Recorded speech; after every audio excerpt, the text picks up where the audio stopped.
Okay, guys, I'd like to talk about the ongoing situation in Russia.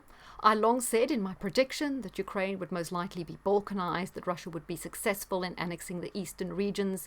It seems that Russia may continue along the southern coast, even taking the port of Odessa and then taking Transnistria, which is part of Moldova. I say taking, but a lot of these regions possibly identify with Russia, are Russian citizens, or have some affiliation with Russia.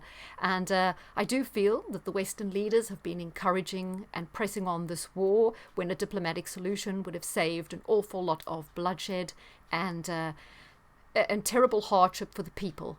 And it was clear that this was never going to end well for the West. Zelensky is fighting a war he cannot win. He's losing about 200 Ukrainian soldiers every day.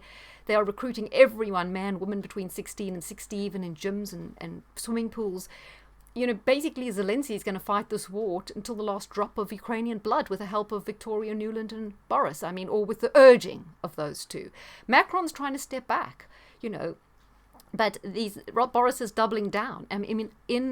You remember when the ex-Chelsea guy, Roman Abramovich, was in Turkey and he was going to talks. Zelensky was happy to go to those talks at the time and resolve the issue, which would have been the best thing possible, because all he needs to say is, okay, Ukraine won't join NATO, and just treat the people in the Lugansk and the Donetsk better. And Russia's going to say, no, okay, we'll step away from it. But of course, Boris was on the line saying, no, don't do that. We'll send more weapons. We'll send more aid. Keep this going. So it seems to me that this has been driven out of the West by Boris and the Nuland-Klein government, nothing to do with Biden, of course, for geopolitical ambitions, which I outlined, which were part of the Lord Halford plan, called the geopolitical pivot, which means that this is a key area for globalists that they want to control. I think what we've got now is a toss-up between China and Russia taking over, destroying the New World Order, creating their own New World Order, and on the other hand, the American United Kingdom Israeli alliance trying to hold on to control, and they think that to grab Ukraine and control that area would cement their power and help them to expand power rather than lose it. We know Kissinger is also getting very, very tense, saying, okay, hold on now, let's back off, this isn't going well. But the memo doesn't seem to have got to our stupid leaders. In the UK, they're already talking about Britain must be ready to fight World War III, and a guy from the former SAS today also talking in these bellicose terms, like we've got the manpower. You could fit the entire British Army into the ground of Aston Villa, which is a mid-table Premiership side. It's not even a big side. The armed services are underfunded, they have bad morale. We know so many people who go to fight with their country are treated incredibly poorly when they get back. They suffer PTSD, they land up on the streets and homeless, they can't find other employment. They're appallingly treated by the warmongers who send them out there. And another thing, do you remember in Iraq when the British soldiers were having to buy their own equipment? They are so underfunded. They haven't invested in the army, but suddenly they think they can take on Russia. It's harebrained, it's suicidal, it's a nonsense, and it will lead to nuclear war because they can't fight it in conventional terms, so they'll have to, resort to nuclear. They are driving off a cliff edge, but the reason they're doing this is because the economic catastrophe that's happened. And they know that every time there's an economic catastrophe, their go-to thing is World War.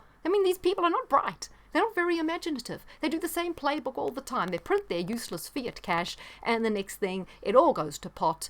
It all goes west. And what do? War. So anyway, just wanted to show you that map, which shows the territory that Russia has been successful in taking.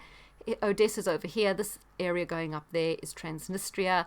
It says, looking at today's map, Russia seems to be pushing westward. Maybe they will take Odessa too and make Ukraine a landlocked country. Want to see how Ukraine cheerleaders will spin the loss of coastline access as a win? Well, they'll spin anything as a win. Like I say, this is what's going to set off a big conflict regarding Turkey, because once Russia has control over that Black Sea coast of Ukraine, they're going to launch an embargo. Turkey's going to have to get on board. Turkey's going to have to jump. Will they join NATO? Will they stick with Russia? And this is going to create a huge crisis in that area, because Russia is the rising power with China, and Turkey's going to want to be on that side, not going to want to be on the side of the West, which is clear is going downhill. And there was a German guy on TV, actual mainstream TV, and he was revealing on German mainstream TV that Russia has won this. This Ukraine thing is hopeless. And he says, I'm wondered where this is headed politically, because Russia has practically conquered the Donbass in just a matter of days. Their area gains are huge. They're about as big as Holland and Belgium put together. The land connection to Crimea is there. That means Russia, how's Russia supposed to lose this war?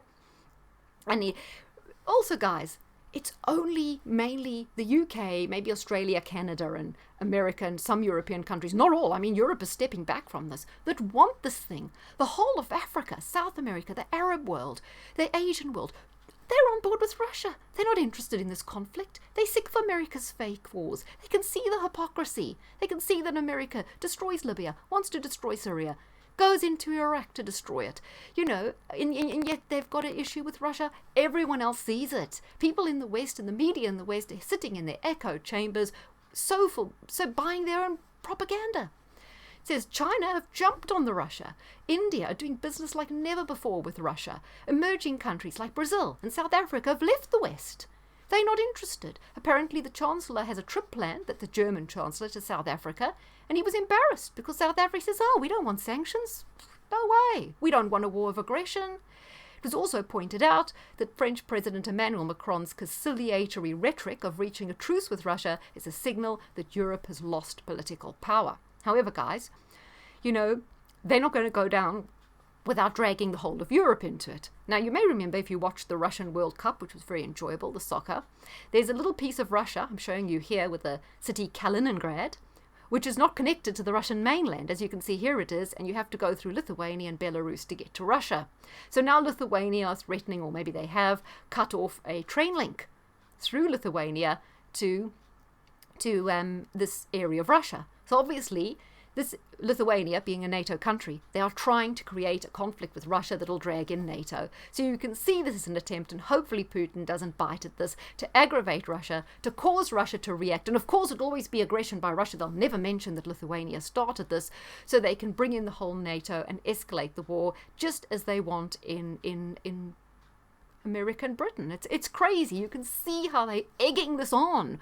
They want to exacerbate it, and now they've lost in Ukraine, they're going to go and destroy some other countries.